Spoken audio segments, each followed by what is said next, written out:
Hey everybody, welcome to Always Bored, Never Boring. The other day I was sorting out my Kingdom Death Monster 1.5 upgrade kit, and it suddenly struck me that I had never really spoken about Kingdom Death here on YouTube.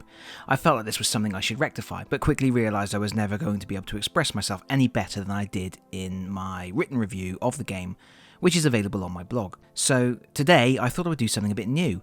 I'm going to read an edited and slightly updated version of my original written review. You're probably going to want to put the kettle on for this though, it's quite a long one. One Sunday afternoon, way back in my sepia-toned youth, I watched a film that changed my life. The film was Clash of the Titans, and no, I don't mean that bloody awful travesty of a remake, I mean the original, which while not being an amazing film even by the standards of the day, was pure cinematic magic to me. The tale of gods and monsters brought to life through Ray Harryhausen's incredible stop-motion animation transfixed me. I was instantly transported to another world, and some people would argue I never really came back. There's a reason why I bring this up, but I'll get to that in a minute. First, I need to make a confession. The truth is, I've had my copy of Kingdom Death Monster since early in 2016, and I simply don't play it very much. I haven't even finished the main story campaign. I'm not even close. I have no idea when I'm going to be close. So, I have so much to say about this game, but I'm not entirely sure any of it is going to be useful for anybody who wants to know more about Kingdom Death Monster. However, I've come to the realisation that it isn't a regular sort of a game, and perhaps it isn't necessary to know everything, or anything, and perhaps an irregular game requires an irregular review. This is that review. Unlike many of the people who own this game, I didn't kickstart it. I saw it on Kickstarter and I ran for the hills. While the concept was intriguing, I was concerned by pretty much everything. There wasn't a lot of information about the game, I didn't know anything about the designer, I believed the campaign was overreaching and the game probably wouldn't ever get made, and there were numerous images that I found questionable at best. Fast forward approximately one lantern year, and backers had received their new toys, and the buzz was that the game was good. Better than good. Great. Better than great. So I ventured forth to eBay and acquired myself a brand new Kickstarter copy of the game for the princely sum of £560. Yeah, £560. Perhaps the most shocking thing about that is my wife didn't even blink when I told her. She's cool like that. Anyway, I put down my 560 quid, the most I had ever paid for a game, and shortly afterwards my copy of the best game ever arrived. It's fair to say the sheer awe of seeing a copy of Kingdom Death Monster for the first time is difficult to put into words. The box has a beautiful matte black finish with gloss detailing depicting the enigmatic Watcher, which is one of the main villains in the core gaming experience. And the box is huge. "Is that the coffin I ordered for you?" my wife asked. Ha, yeah, she's cool like that. The box is actually more like a toppled monolith, an uncovered relic from an ancient civilization. It truly is beautiful, in an unusual kind of way. It's sleek and sophisticated, yet massive and unwieldy. At first glance it appears devoid of detail, yet closer inspection reveals the glossy black images and text. It sits like an art installation on my shelf, a bold absence of colour. It's like antimatter. It took me a moment to realise why I liked it so much. Simply put, it's a box design that gestures impolitely at the conventions of traditional publishing and retail models. It's too big for a store shelf, and you can't even see the name of the game until you're close enough to fall into the box.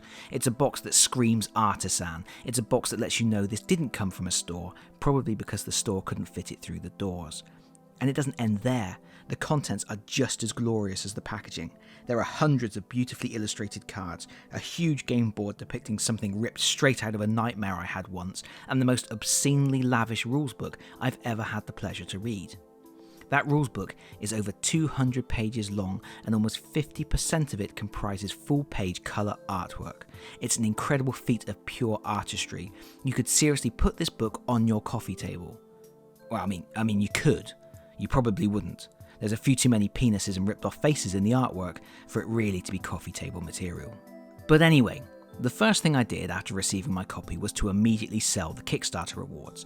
None of them added to the game experience, and I was able to immediately recoup £200 of my initial outlay. My wife was delighted because she said she could actually afford the coffin she'd ordered for me. With that out of the way, it was time to assemble the miniatures.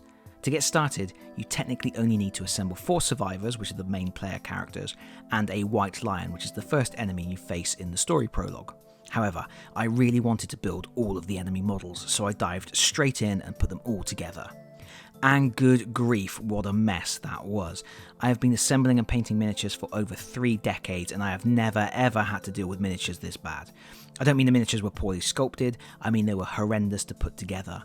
Models were broken down into minuscule pieces that made next to no sense. One character's feet were in multiple pieces, and some characters had forearms split through the middle.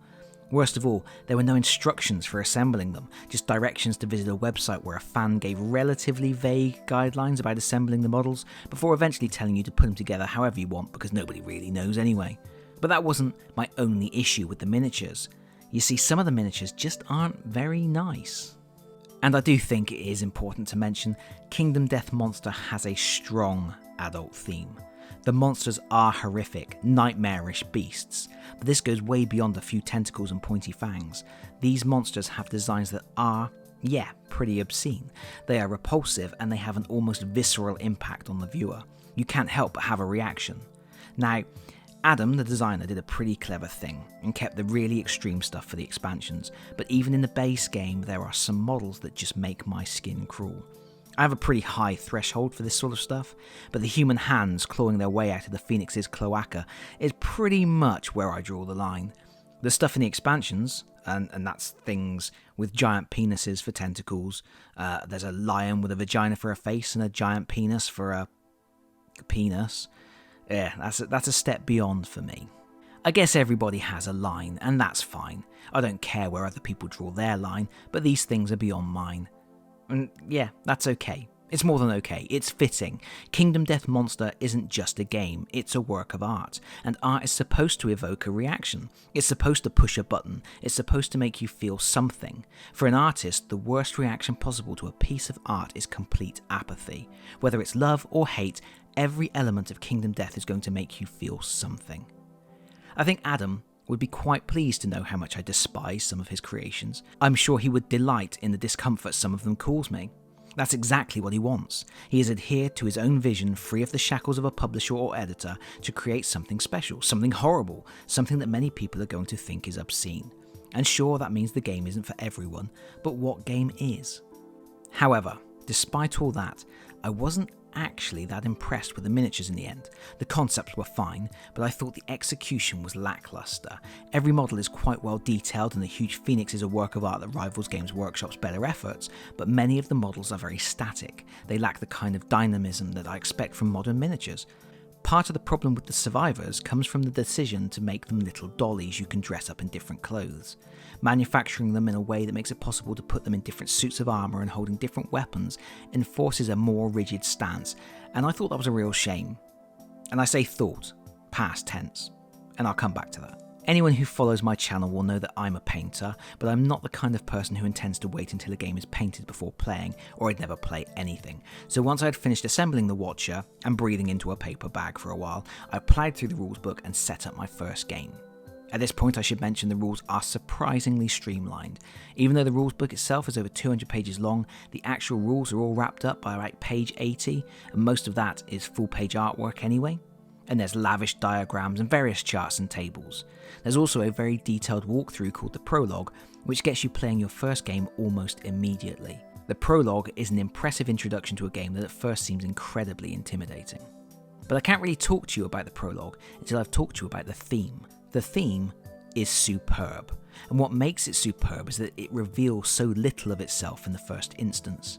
The basic premise is that 4 people wake up in a world of darkness with no idea who they are or how they got there. They each have a lantern to combat the impenetrable gloom, and that's their only defense in a nightmarish landscape. Before they even have a chance to interact with each other, they are attacked by a white lion with human hands, forcing the survivors to band together. The ensuing fight is the prologue and the first brutal introduction to the violent, brilliant world of Kingdom Death. If anybody survives the encounter, and yes, there is a chance they won't, in which case the game restarts, they travel to a settlement where other confused survivors huddle around a mountain of lanterns, desperately struggling to stay alive. But what does it all mean? I don't know. As you play through the game, your group of survivors go through various hardships, random events gradually shape your environment, you learn more about your surroundings, but each discovery just creates another question. There is something ethereal and dreamlike about everything. And something cyclical too. Basically, the game involves hunting and fighting monsters, and then attempting to advance your settlement by creating new buildings, evolving your people, developing new weapons and fighting styles, and finding new ways to survive. This cycle of events is known as a lantern year. How long is a lantern year? I don't know. That's part of the mystery. A lantern year is enough time to hunt and kill a single monster, but it's also enough time to raise a child to adulthood. A lantern year is enough time to construct a building, but it's also enough time to learn a language. It is all the time in the world and none at all. As already mentioned, the first thing you do in a new campaign, comprising up to 30 lantern years, is fight a lion. This is the Showdown phase, a very clever tactical miniatures game in which 4 human survivors fight a single massive enemy. This part of the game is intricate and beautiful. The survivors have limited weapons, just sharp rocks to begin with, and they must work together to bring down a much more powerful foe. This involves moving into position, rolling at least one 10-sided dice in an attempt to inflict some hits, and then rolling again for each successful hit to inflict wounds. And so far that sounds like every other miniatures game ever. What makes the conflict interesting is how the monsters react. As this is a cooperative game with up to 4 players controlling the survivors, the monsters use decks of artificial intelligence cards to control their actions, and decks of hit location cards to track where the survivors manage to strike and inflict wounds. In simple terms, whenever the monster activates, the players draw an AI card and follow the instructions. When the survivors attack, they draw a hit location card for each successful attack roll they make, and then try to wound those locations. It all sounds simple, but the card system creates some wonderful moments of story within each conflict. For example, when fighting the lion, if a survivor hits its strange hand, the result of the wound roll has a significant impact on what happens next. Fail to wound, and the lion instinctively retaliates, getting a free attack against the attacker. Successfully wound the lion, and you get to take the top AI card from the AI deck, or the discard pile if the AI deck is empty, and you remove it from the game completely. If the monster ever has no AI cards in its draw pile, it gets to reshuffle its discard pile to form a new draw deck. If it has no cards in its discard pile either, it dies and the survivors win.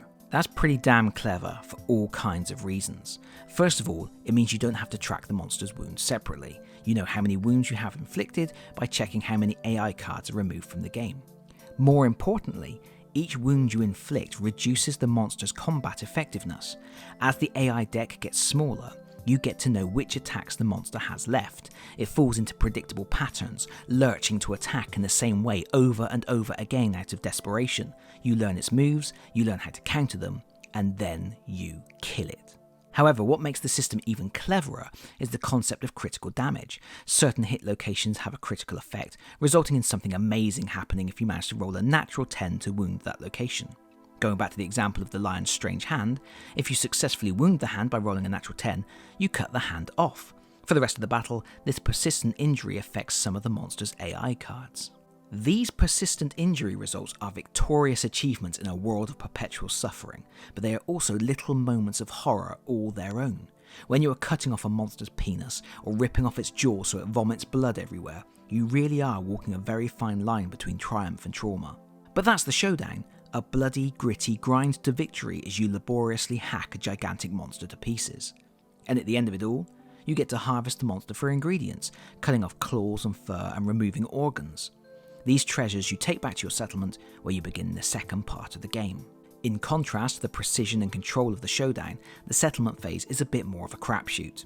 As the survivors return, you draw a settlement event card, which usually involves rolling on some charts to see how badly the world screws with you. After that, you may have to read a short story, one of the dozens of wonderful events that fill a hefty chunk of the rules book's page count. These events also tend to involve rolling on charts to see how badly the world screws with you. And this is also the point where the game is going to break down for some people. If rolling on a chart that has a 20% chance of killing you outright with no chance to do anything about it is the kind of thing that makes you want to flip the table, it's probably best to walk away now. In fact, I'm going to take a moment to talk about death in Kingdom Death. Death is going to happen. A lot. The clue's right there in the name of the game, but it's not quite as bad as it might seem. Sure, a survivor may get his head ripped off by a lion. Sure, he may miraculously survive an encounter with a screaming antelope only to return home and get killed by the dentist as she tries to heal his broken jaw. Sure, he may wander out into an acid storm and burn to death while trying to learn a new fighting style.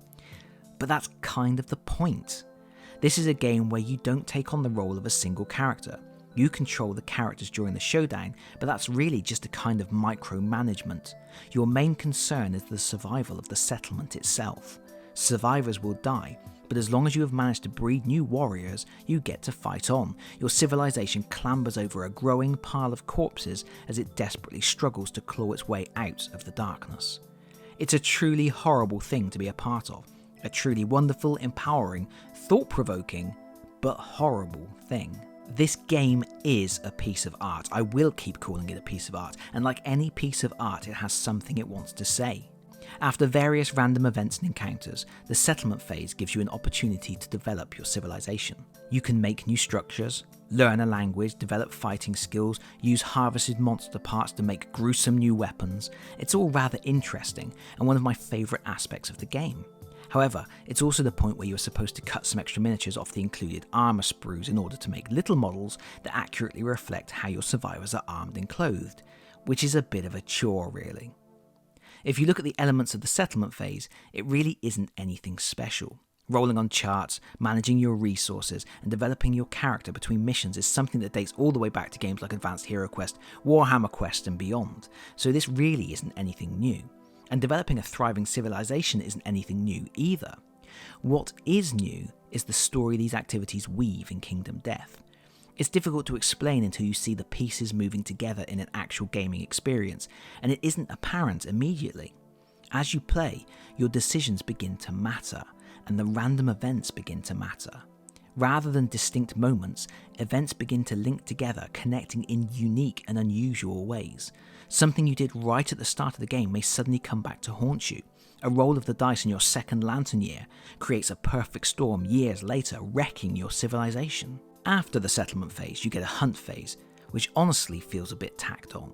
It boils down to selecting a monster and then generating a series of random events that have the potential to help or hinder you as you hunt the monster down.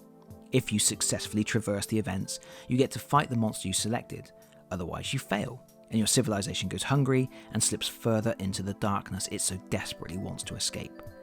And all the while, you are getting additional glimpses into how this alien world works, what it means, how to survive. But as I've already mentioned, each new answer generates a new question. Each new event brings into question everything you thought you understood. The fact is, this world is like a dream, a nightmare, and all of the rules of dreams apply. Characters pop in and out of existence, they age in seconds, you get snippets of events but not the whole picture. Time speeds up or slows down. A lantern year could be a few moments or a lifetime. Characters meld together. And there's Freudian imagery pretty much everywhere. It makes sense in the way a dream makes sense. There are moments of clarity enshrouded in darkness. The monsters are beyond comprehension and yet they have human faces and human appendages. It's like they are part of the survivors, something that isn't born out of another creature but born out of a subconscious fear the survivors have. There also seems to be a suggestion that characters slip in and out of this reality. Sometimes when they sleep, sometimes when they are born, sometimes when they step into the darkness. When they are away from the reality, time seems to work differently again. Perhaps this world really is a dream, and when characters vanish, they have simply awoken. Time isn't even linear, and should your civilization fail, a new group of survivors, or perhaps the same group of survivors, awakens in the gloom, with the white lion prowling in the dark, and in the distance, there's the smouldering ruins of a settlement that feels similar, and yet has the potential to become so much more, or maybe less, than what it was before. It's wonderful, rich world building, and it's also largely out of your control. For my first game, I decided to play alone as a solo experience, and I was immediately entranced by the Showdown scene, which has the potential to create wonderful cinematic moments. And throughout it all, I felt in control. My 4 desperate heroes were mine to command, and I threw them into battle and watched them triumph in the face of adversity. However, that then led on to the settlement phase and the subsequent hunt phase, and I could feel the control slipping away. Precise tactical thinking and clever planning gave way to dice chucking and random events that all seemed designed to kick my settlement into the dirt and keep it there. I sent survivors out to hunt, only to see them die in despair before they even found their quarry. It hurt, it genuinely hurt, and there was nothing I could do about it. It started to feel futile, like nothing I did mattered. I was having an existential crisis while playing a board game. I realised with no small amount of horror that I wasn't really having fun. And who was I anyway? The survivors are so fragile and prone to death, and I was controlling all of them, so I couldn't relate to any one. And then in the settlement phase, I was making decisions for the whole settlement and all the people within it.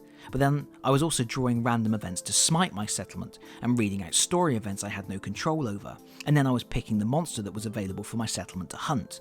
One moment I was micromanaging the equipment a single survivor was carrying. The next moment I was generating a global weather event.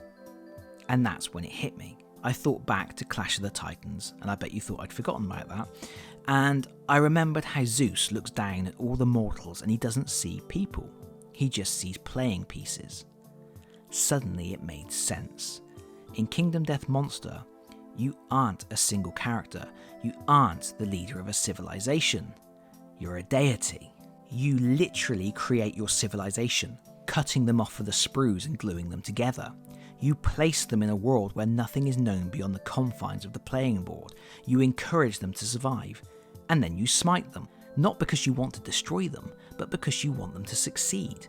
And nobody triumphs without adversity. You release monsters for them to fight. You make them struggle, you build them up and you knock them down, and your survivors survive.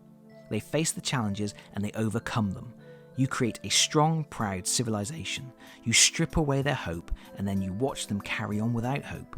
You snuff out lanterns and watch as they light new ones. You tear things down so they can build them up again. And you know how fragile your people are. You know they cannot last forever in this harsh world, but you make every moment of life they get precious. You encourage them to endure because you want them to thrive. You want them to leave behind something great, something more than a smouldering pile of lanterns.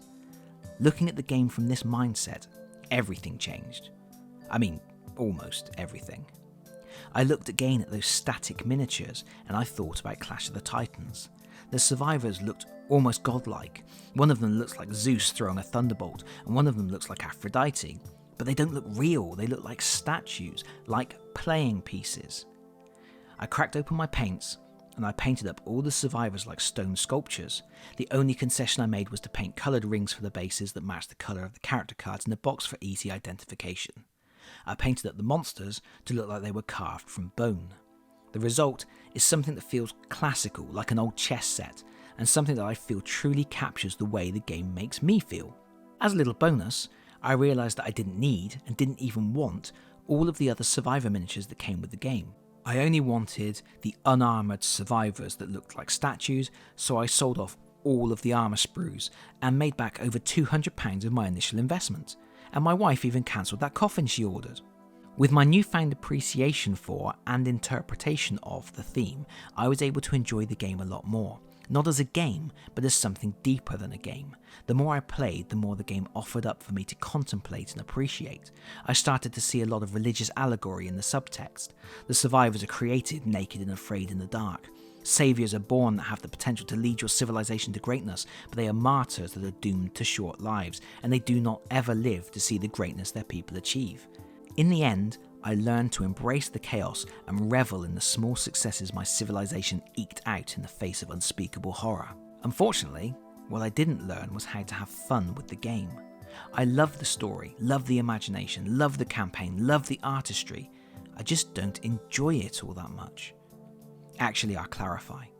I quite enjoy it on an intellectual level. I just don't enjoy it all that much in the I want to have some fun now kind of way. And that's a personal thing, and it in no way reflects on the quality of the game. For a start, it's so persistently dark, and that makes it something that you have to really be in the right mood for. It also means it's something I can't put on the table around my 9-year-old daughter. Furthermore, I personally feel it's going to be best as a solo experience. Yes, up to 4 people can play, controlling a survivor each, but when those survivors may randomly die during the hunt phase, or get ripped to pieces in the first round of the showdown, it feels like player elimination is always just one dice roll away. Perhaps the biggest issue is a single campaign is 25 lantern years, or 30 years if you have the 1.5 edition or the 1.5 upgrade pack. And each lantern year can take 2 or 3 hours to play through. This is a huge amount of gaming time, especially if you take into account that your pathetic little civilization might get wiped out, forcing you to start again from scratch. The sheer amount of stuff in the box makes this one of the most generous gaming experiences in the world today, but it also means it's not so much a game as a lifestyle choice. Personally, I don't want to commit that many hours to a single game, especially a game that is so perpetually bleak and revels in destroying you arbitrarily due to a few bad dice rolls at the wrong time. It's exhausting. Ultimately, you have to invest in the story and not in the game. You have to appreciate the ride, a very long ride, without committing to ever seeing the destination. I have seen people asking questions like, why hunt stronger monsters? Why risk my heroes in a fight with the butcher? Why would I ever choose survival of the fittest? If people are asking those questions, I kind of feel like they're playing the game wrong. You take on each challenge much like a mountaineer takes on K2, because it's there. Because it is an achievement, because it is the nature of humankind to strive for greatness against all odds, to leave a legacy of bravery and defiance or else wither in darkness. I admit, after my first few Lantern years, I was sold on the concept. I was figuring out which expansions I was going to buy, and I had earmarked some funds to put in an order. But then something happened. Games Workshop announced Warhammer Quest Silver Tower. I love Games Workshop board games. They suit my lifestyle. They are streamlined, quick to set up, quick to play. They have small rules books, yet still have plenty of scope for tactical thinking and clever gameplay. They have, for my money, the finest miniatures in gaming, and I like painting them. And I love Games Workshop's gaming universes. They're often bleak, but they're not without humour, and that's important to me. I grew up with them and I know them well. I have often spoken on my blog about my childhood, which was not entirely unlike a Lantern year in Kingdom Death Monster, and Games Workshop was my lantern at that time. Silver Tower immediately took the funds that I had set aside for Kingdom Death expansions. And it turns out that's just as well, because not long after that, Kingdom Death went back on the shelf. I started finding it increasingly difficult to make time to play it. When I did have time, I invariably lacked the desire to go through the effort of setting it all up. It didn't help that I experienced a family tragedy, and even the thought of slogging through a brutal game of Kingdom Death was too much to bear. I couldn't even face the idea of plunging into that dark, unforgiving world, because what I was really looking for was a temporary escape from our own dark, unforgiving world. So the game remains on my shelf, a wonderful art installation, a modern masterpiece, a piece of gaming history. I'll never get rid of it. I even bought the 1.5 upgrade kit for my first edition so I could have a better version of the game with a nice hardback rules book. I'm just not sure how often I'll play it. Some people say this is the best game ever. I don't agree. But it's possibly one of the most important. It's a testament, it's a monument to one man's vision. It's a statement about what's possible when you're free to dream, unshackled from the constraints of modern conformity. It's a proclamation that it's possible to fight and it's possible to win, no matter how hard the journey is. This is a warrior poet's cry to stand up and stand fast, to refuse to go quietly into the night. And perhaps, somewhere in the darkness, your lantern will get snuffed out. Perhaps by something evil. Perhaps by bad luck. Perhaps by something that simply fails to comprehend the beauty in your fragile existence. That's okay. Everybody's lantern goes out eventually. But what did you achieve while it burned so briefly and so brilliantly?